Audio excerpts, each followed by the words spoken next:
Next is useful to business. So index number become a useful device for the business world. Okay. So price index number become a ready reckoner for the business planning. So important decisions regarding production, cost and market trends can be taken. Okay.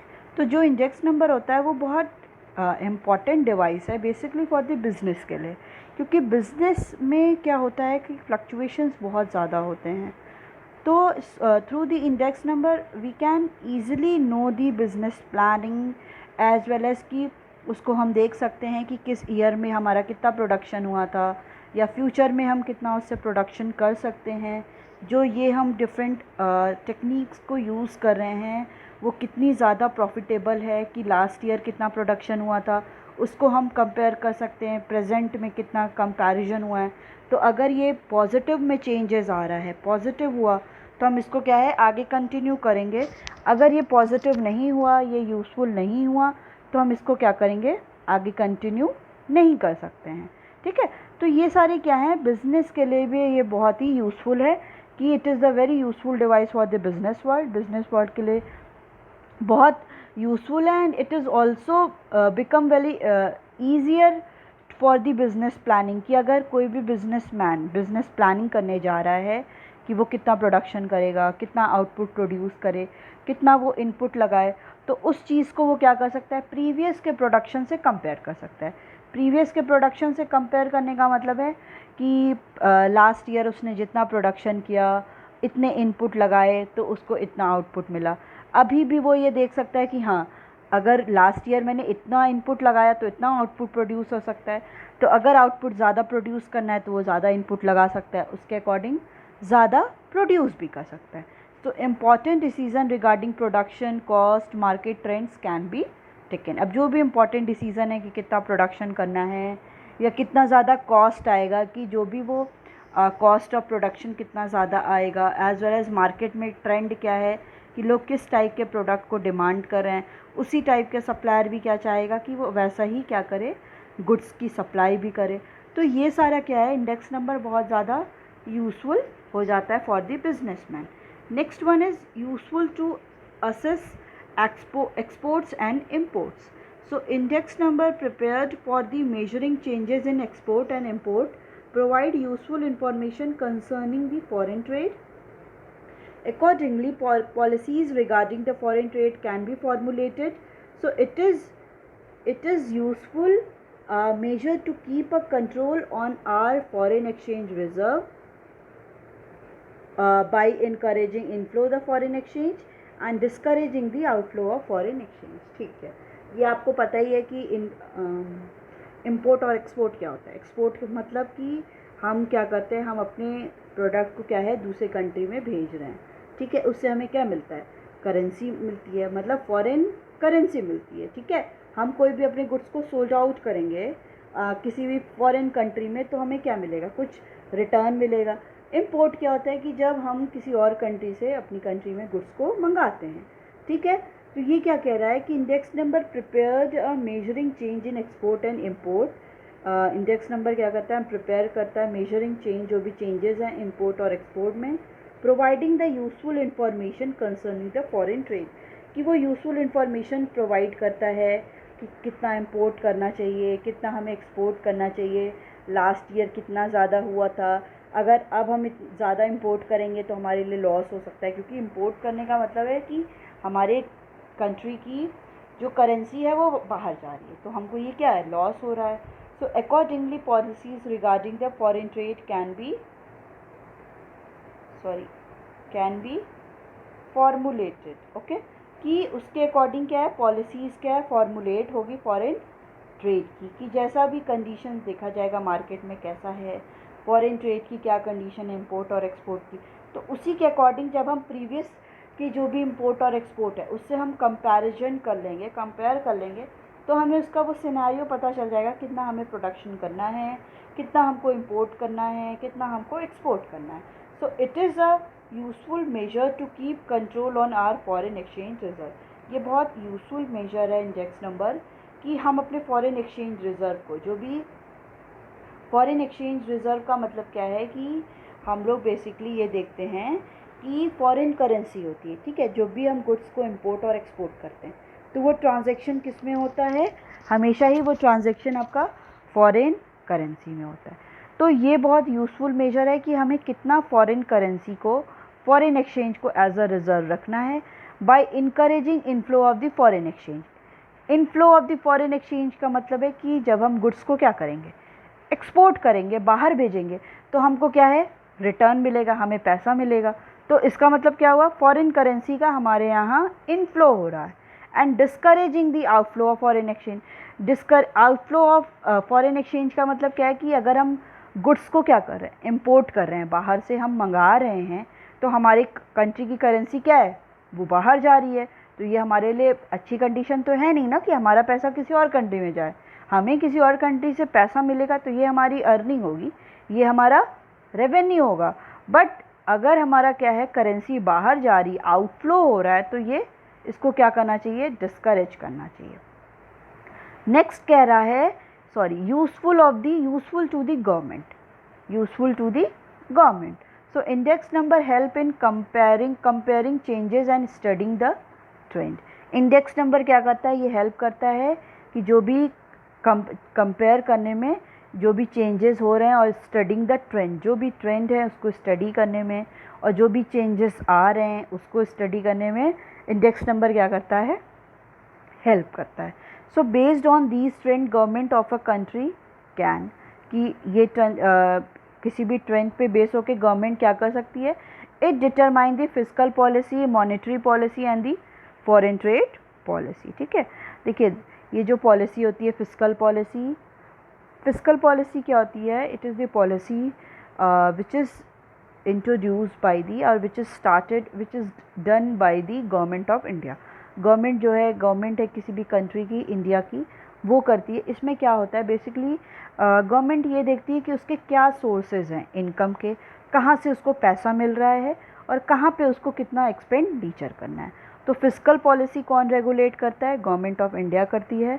Monetary policy means कि this policy is related to the money, कि कितना money supply करना है economy में। So it is done by the central bank of India, that is reserve bank of India. जो monetary policy इसको regulate कौन करता है, कंट्री की central bank means apex institution होता है जो बैंक का। तो ये हमारी कंट्री का कौन है, रिजर्व बैंक ऑफ इंडिया, जो कहाँ पे है, इसका हेडक्वार्टर है मुंबई में। And foreign trade policy means कि वो policy which is related to the foreign trade, that is export और इम्पोर्ट। तो इससे क्या होता है, ये गवर्नमेंट के लिए यूज़फुल हो जाता है कि गवर्नमेंट की कहाँ से गवर्नमेंट देख सकता है कि लास्ट ईयर उसको कहाँ से इनकम मिला, लास्ट ईयर उसने एक्सपेंडिचर कहाँ पे किया।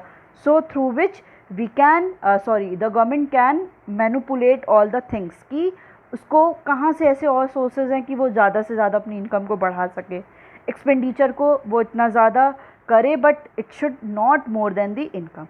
कभी भी एक्सपेंडिचर क्या है, वो इनकम से ज़्यादा नहीं होना चाहिए। ठीक है, और मॉनेटरी पॉलिसी में देख सकता है कि बैंक कितना लोगों को रेट के हिसाब से लोन प्रोवाइड करे। तो ये सब लास्ट ईयर से हम कंपैरिजन कर सकते हैं only with the help of the index number के हेल्प से।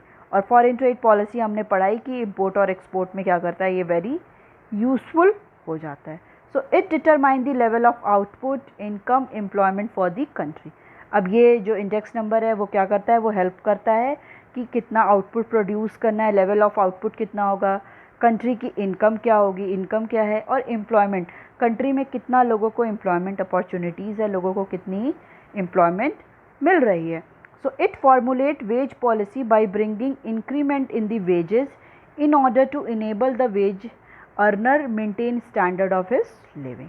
ठीक है, ये क्या करता है, ये फॉर्मुलेट करता है वेज की पॉलिसी कि कितना वेज प्रोवाइड करना चाहिए, bye bringing increment in the wages, कि कैसे कि जो वेजेस दिया जा रहा है उसमें कितना इंक्रीमेंट करना चाहिए, कितना उसको बढ़ाना चाहिए, in order to enable the wage earner, जो भी वेज अर्नर है उनको कितना इनेबल करो to maintain the standard of his living, जैसे जो भी स्टैंडर्ड ऑफ लिविंग है वो क्या हो सके, मेंटेन हो सके। So it assess and brings changes in the various economic activity, ये क्या करता है, ये देखता है और चेंजेस भी लाता है डिफरेंट इकोनॉमिक एक्टिविटी में कि इंडस्ट्रीज़ में कितना प्रोडक्शन हो रहा है, एग्रीकल्चर में कितना प्रोडक्शन हो रहा है। तो ये सारी इकोनॉमिक एक्टिविटीज़ में देखेगा, उसको असेस करेगा, फिर क्या करेगा, उसमें कहाँ कहाँ पे चेंजेस लाना है, तो उसके with the help of index number हम क्या कर सकते हैं, गवर्नमेंट डिफरेंट चेंजेस भी लाती है। नेक्स्ट इज प्रॉब्लम्स और difficulties in the construction of index number. Okay, क्या ऐसी प्रॉब्लम्स आती हैं, क्या ऐसे डिफ़िकल्टीज़ होती हैं whenever we are going through the construction of the index number. जब इंडेक्स नंबर को कंस्ट्रक्ट करना पड़ता है तो उसमें कौन सी ऐसी प्रॉब्लम्स आती हैं, डिफ़िकल्टीज़ को फेस करना पड़ता है। So the construction of the index number involves certain difficulties which should be carefully dealt with so that construction or the estimation of the index number is not affected।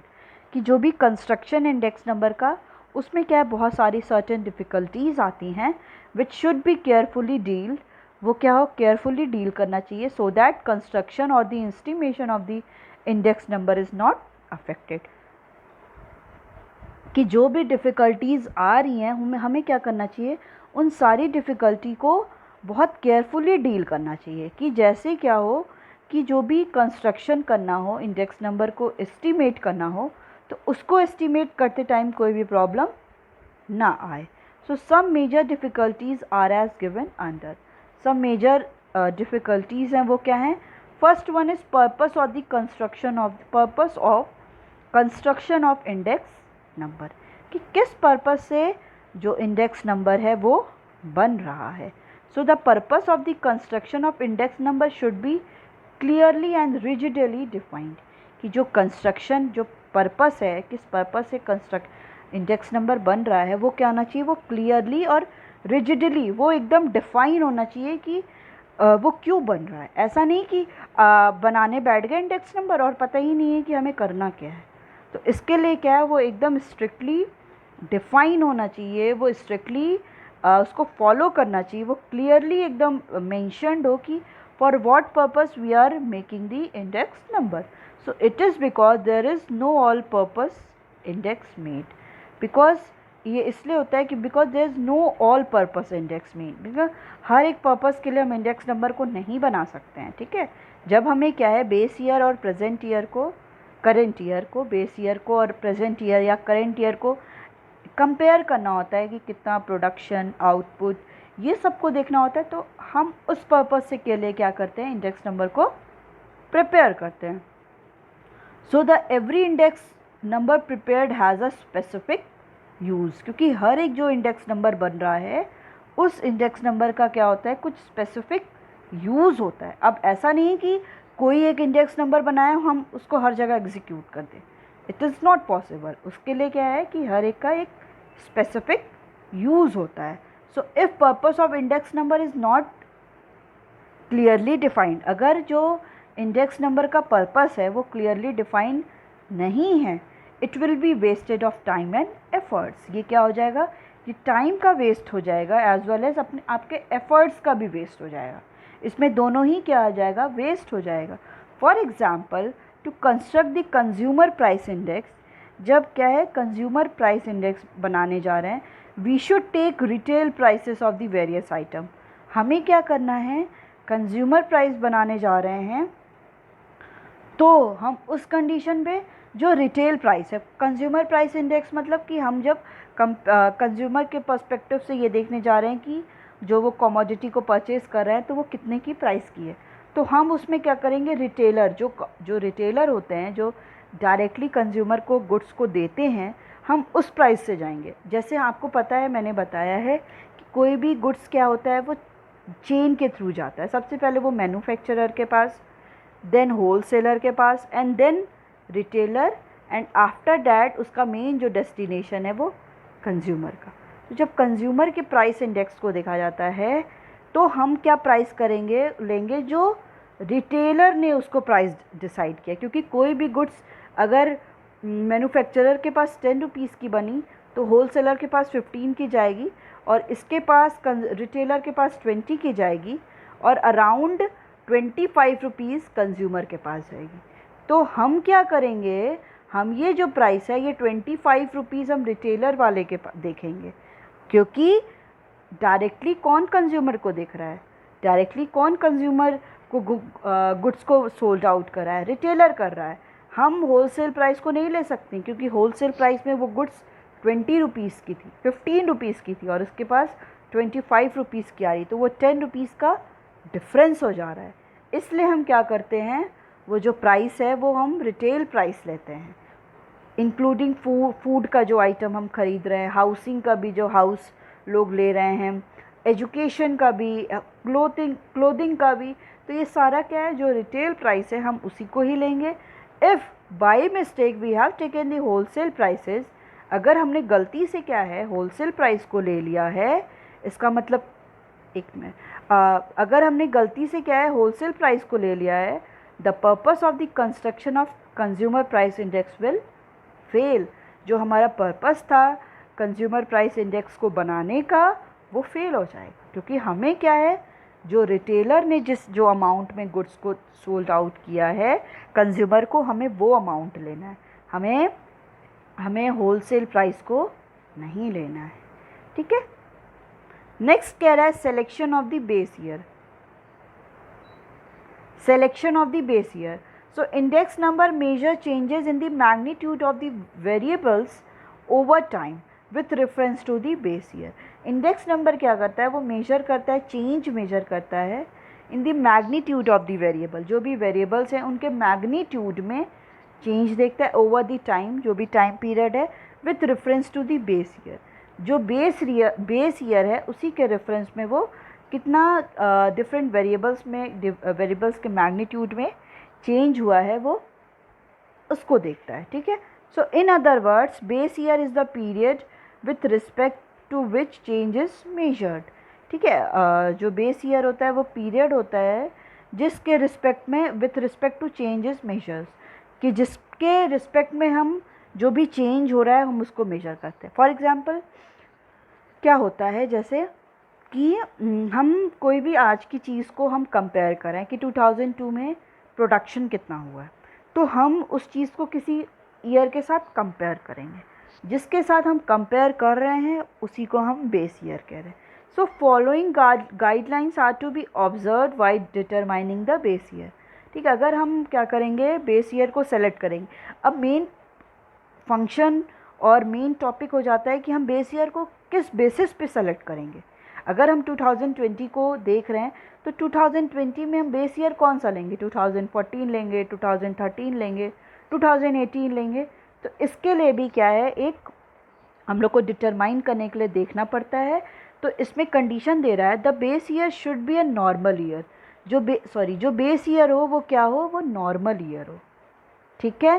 That is it should be free from the all the abnormalities. जो भी base year हो वो normal year हो, क्योंकि वो क्या हो, वो फ्री हो किन सब चीज़ों से, सारी एबनॉर्मलिटीज़ से। मतलब कोई भी उस ईयर में कोई भी कंटिजेंसी, कोई भी प्रॉब्लम ना आई हो, लाइक वॉर्स ना हुआ हो। वॉर होगा तो प्राइस क्या होगी, प्राइस में फ्लक्चुएशन आ जाएगा। अर्थक्वेक ना हुआ हो, क्योंकि अर्थक्वेक आने की वजह से क्या है, सब कुछ डिसेबल हो जाएगा ना, सब कुछ कोई भी स्टेबिलिटी नहीं रहेगी। कोई इकोनॉमिक फ्लक्चुएशन ना हो कि रिसेशन आ गया, डिप्रेशन आ गया, बूम आ गया, ये सारी कंडीशन ना हो। कोई फ्लड ना आया हो, फेमाइंस ना हुआ हो। In India 2011-12 is treated as a base year. ठीक है। तो ये क्या कह रहा है कि बेस ईयर क्या होना चाहिए, वो नॉर्मल ईयर होना चाहिए, वो सारे फ्लक्चुएशन से फ्री होना चाहिए, उस ईयर में कोई भी फ्लक्चुएशन नहीं होना चाहिए। So the index for the base year is always taken as 100। ठीक है। जो इंडेक्स होता है बेस ईयर का वो हमेशा हम उसको 100 ही लेते हैं, ये हमने फिक्स कर लिया है। It helps to comprehend the changes easily, because अगर कोई भी चीज़ हम फिक्स कर लिए कि अगर एक चीज़ 100 ले लिए, तो उससे क्या होगा कि हमें कोई भी कंपैरिजन जो हम कर रहे हैं उसको समझना क्या हो जाएगा, वो क्वाइट ईजी हो जाएगा। So it is the period against which comparison are made. तो ये वो पीरियड होता है जिसके साथ हम कंपैरिजन करते हैं। So the base year should not be very distant from the current year। तो जो बेस ईयर हमने ले रखा है वो क्या होना चाहिए, वो बहुत ज़्यादा उनमें डिफरेंस नहीं होना चाहिए। जैसे अभी हम 2020 का पढ़ रहे हैं, तो ये नहीं कि हम 2001 और 2004 का ही बेस ईयर लेके चलें, उनमें बहुत ज़्यादा डिफरेंस नहीं होना चाहिए। It is because we depend on the index number to give us trends, so that important decision and policies can be made।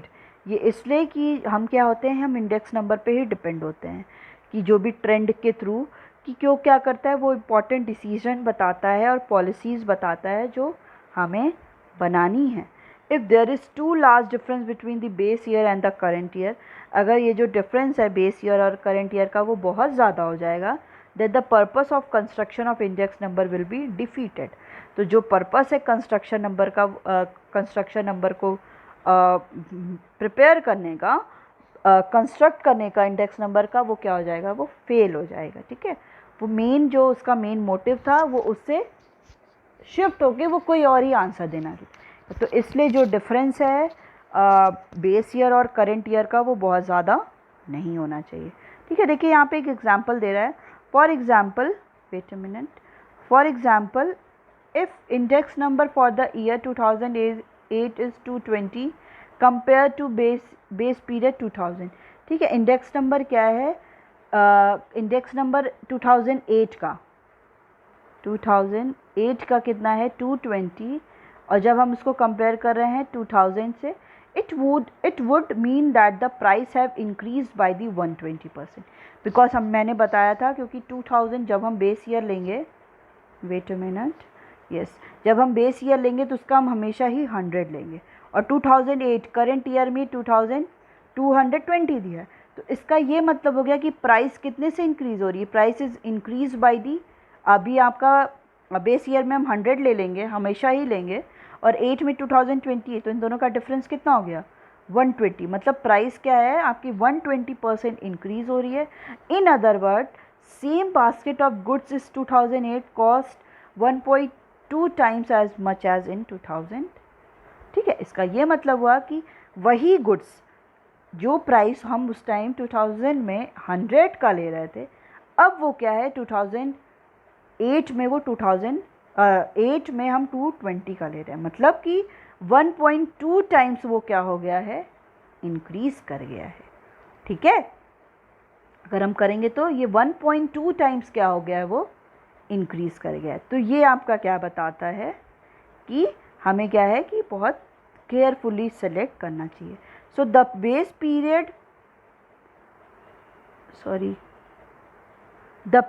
Period should be clearly defined. जो बेस पीरियड, जो बेस ईयर हम ले रहे हैं वो बहुत clearly defined होना चाहिए, वेदर फिक्स्ड बेस और दी chain base. In fixed base method कि अगर हम फिक्स्ड बेस ले रहे हैं या चेन बेस ले रहे हैं, वो बहुत क्लियरली डिफाइंड होना चाहिए। In the fixed base method the year of reference is kept fixed for all current year. ठीक है, जो रेफरेंस हम लेंगे तो अगर फिक्स्ड बेस में वो हर एक ईयर में क्या होगा, फिक्स्ड होगा। इन चेन बेस मेथड में क्या होगा, the price of the current year is related to the preceding year. ठीक है, जो प्राइस होगा करेंट ईयर का होगा वो किससे रिलेट होगा, प्रीसीडिंग ईयर से, not with the fixed year. Fixed year के साथ नहीं, कोई भी प्रीसीडिंग ईयर के साथ होगा। Choice of the method would depend upon the purpose of the index number. अब कोई फिक्स बेस को सेलेक्ट कर रहा है या चेन बेस को सेलेक्ट कर रहा है, ये डिपेंड किस पे करेगा कि किस पर्पस के लिए हम इंडेक्स नंबर को प्रिपेयर कर रहे हैं। Next is selection of number of items. So it refers to the collection of data which should be determined by the purpose for which the index number is constructed. Okay, तो ये क्या होता है, selection of number of items, कि कितने number of items क्या करना है, सेलेक्ट करना है। तो it refers to the collection of data होता है इसमें, विच शुड बी डिटरमाइन, जो डिटरमाइन करता है बाय द पर्पस, उस पर्पस के लिए for which the index number is constructed, कि किस पर्पस के लिए इंडेक्स नंबर को कंस्ट्रक्ट किया जा रहा है। It is not feasible to include all the commodities to construct an index number. ठीक है, ये थोड़ा राइट नहीं है, और एज वेल एज जो भी आंसर आता है वो भी करेक्ट नहीं आता है जब हम सारे ही आइटम्स को क्या करेंगे, इंडेक्स नंबर को कैलकुलेट करने में ले लेंगे। So it is essential to decide which commodities are to be included. हमें ये डिसाइड करना पड़ेगा कि कौन से आइटम्स को हमको इंक्लूड करना है. The data from the unrelated commodities और the period should not be group together to construct the price index. ठीक है, जो डेटा है अनरिलेटेड कमोडिटीज से जो रिलेटेड नहीं है और पीरियड से जो रिलेटेड नहीं है, शुड नॉट बी ग्रुप्ड. उन सारे को क्या है, ग्रुप नहीं करना है together to construct the price index, की प्राइस इंडेक्स को कंस्ट्रक्ट करते time. So commodities should be representative of the group required for the purpose of the index number. ठीक है, जो भी कमोडिटीज ले रहे हैं वो क्या होना चाहिए, वो रिप्रेजेंट करे उस ग्रुप को जो जिसकी रिक्वायरमेंट है जब हम इंडेक्स नंबर को प्रिपेयर कर रहे हैं. So number of commodities should be neither too large nor too small. जो नंबर ऑफ कमोडिटीज़ हैं वो बहुत ज़्यादा भी नहीं होनी चाहिए और बहुत कम भी नहीं होनी चाहिए. नीदर टू लार्ज, बहुत ज़्यादा भी नहीं, neither too small. So however the number depends upon on the purpose of the index number also. और हम कितने नंबर्स ले रहे हैं, कितने नंबर ऑफ कमोडिटीज़ ले रहे हैं, वो इस पर भी डिपेंड करता है कि किस पर्पस के लिए हम इंडेक्स नंबर को प्रिपेयर कर रहे हैं. So for example, large number of commodities should be included if general price index is prepared. ठीक है, हमें क्या करना पड़ेगा कि लार्ज नंबर ऑफ आइटम्स को लेना पड़ेगा जब हम जनरल प्राइस इंडेक्स को प्रिपेयर कर रहे हैं. And small number of commodities should be included if specific price index is prepared. जब हम जनरल प्राइस इंडेक्स को बनाएंगे तो उस कंडीशन पे हमें क्या करना पड़ेगा, लार्ज नंबर ऑफ आइटम्स लेना पड़ेगा. जब हम स्पेसिफिक बना रहे हैं तो हमें स्मॉल ही क्या है, आइटम्स को इंक्लूड करना पड़ेगा, कमोडिटीज़ को. सो ओनली स्टैंडर्डाइज्ड और the graded items should be included so that reasonable standard of accuracy can be maintained. Okay, कि जो भी स्टैंडर्डाइज्ड और ग्रेडेड आइटम्स ही हम लेंगे, जो स्टैंडर्ड है वही लेंगे, जिससे क्या है, जो एक्यूरेसी है रिजल्ट आने की, कि रिजल्ट कितना ज़्यादा सही है, वो क्या होगा, वो मेंटेन्ड होगा. ठीक है, नेक्स्ट कह रहा है selection of the sources of the data. So after deciding the number of items to be included in the construction of index number, we have to take care of the sources of the collection of data. कि हमने ये तो decide कर लिया कि हम कितने items लेंगे जब while we are going to construct the index number, जब हम इंडेक्स नंबर बनाने जा रहे हैं. अब हमें यहाँ पे ये देखना है कि किस सोर्स के थ्रू हम कमोडिटीज़ को, आइटम्स को सेलेक्ट करेंगे. तो ये भी क्या है, ये भी बहुत ज़्यादा केयरफुली हमें सेलेक्ट करना पड़ेगा. So this is done to ensure the reliability of the data. ये क्यों होता है, ये श्योर करने के लिए कि जो भी डेटा है वो कितना ज़्यादा रिलायबल है, कितना ज़्यादा ऑथेंटिक है. ठीक है, कितना ज़्यादा एक्यूरेट है. अदरवाइज द रिजल्ट में बी मिसलीडिंग. उससे क्या होगा, अगर ये नहीं किया गया तो रिजल्ट क्या हो सकता है, अदरवाइज क्या होगा, जो रिजल्ट होगा वो मिसलीड करेगा, वो सही नहीं होगा. To ensure that data are reliable and comparable, ये इंश्योर करने के लिए कि जो डेटा हमने लिया है वो कितना रिलायबल है, वो कितना कंपेरेबल है, we must take care, we must make sure that, हमें ये श्योर करना पड़ेगा एजेंसीज और the sources of data collection, जो भी एजेंसीज है, जो भी सोर्सेज है डेटा कलेक्शन के, it should be fairly reliable and authentic. वो क्या होना चाहिए, रिलायबल भी और वो ऑथेंटिक भी होना चाहिए. ठीक है, नेक्स्ट क्या कह रहा है, नेक्स्ट है price quotation. So we required unbiased price quotation. हमें क्या करना है कि रिक्वायर करना है प्राइस जो है, जो हम प्राइस कोटेशन ले रहे हैं वो अनबायस्ड हो, वो कहीं से भी वो बायसनेस उसमें ना हो, so that adequate accuracy can be maintain. उससे क्या होगा कि जो भी एडिक्वेट एक्यूरेसी है वो मेंटेन रहेगी. In order to check the accuracy of the price quotation, ये चेक करने के लिए कि जो भी प्राइस कोटेशन ले रहे हैं वो कितना एक्यूरेट है, supplied by the one agency. वो क्या हो, price quotation supplied by one agency. Price quotation can be obtain from more than one agency. हमें क्या करना चाहिए, जो भी प्राइस कोटेशन ले रहे हैं उसको एक से ज़्यादा एजेंसी से लेना चाहिए. इससे क्या होगा कि so we can check the accuracy of the price quotation. Some reliable journal और magazine can also be utilise for this purpose, कि अगर हमको कहाँ से प्राइस कोटेशन लेना है तो उसके लिए हम कोई जर्नल्स हो गया, मैगजीन्स हो गए, उनको रेफर कर सकते हैं. सॉरी, टू इंश्योर यूनिफॉर्मिटी, ये हमें इन्फॉर्मिटी को इंश्योर करने के लिए a proper method of coating prices should be adopted. ठीक है, प्रॉपर मेथड होगा कि जो भी प्राइस को कोट करने का वो अडॉप्ट करना चाहिए. There are two method of the quoting prices, दो मेथड है कि प्राइस को हम कैसे कोट करेंगे. तो इसमें सबसे पहला है money prices, second one is quantity prices. Money prices means here the price are quoted per unit of the commodity. इसमें क्या होगा कि हर एक कमोडिटी का पर यूनिट हम करेंगे. जैसे यहाँ पे दे रहा है क्या, rice at the rate of ₹40 पर केजी. ठीक है, 40 पर केजी उसकी प्राइस है राइस की. एंड द क्वांटिटी प्राइसेस में क्या लेंगे, here the prices are quoted per unit of money. Money के अकॉर्डिंग हम प्राइस को डिसाइड करेंगे. Example 25 gram of rice per rupee. ठीक है, 25 ग्राम क्या हो रहा है, प्राइस हो रहा है पर रुपी की. और यहाँ पे क्या है, राइस को हम ले रहे हैं 40 पर केजी, कि यहाँ पे मनी के थ्रू हम प्राइस कोट कर रहे हैं और नेक्स्ट वाले में हम क्वांटिटी के थ्रू प्राइस को कोट कर रहे हैं. So we need to decide on the kind of the prices to be taken. हमें ये डिसाइड करना पड़ेगा कि किस काइंड ऑफ प्राइस को हम ले रहे हैं. That is whether wholesale price और द रिटेल प्राइसेस, कि हम होलसेल प्राइस की ओर जा रहे हैं और दी रिटेल प्राइस की जा रहे हैं, और control prices by the government, या तो हम उसको रेफर कर रहे हैं जो प्राइस किसके थ्रू गवर्नड है या प्राइस किसके थ्रू कंट्रोल्ड है, बाय द गवर्नमेंट. तो ये हमको क्या करना पड़ेगा, पहले ही डिसाइड करना पड़ेगा.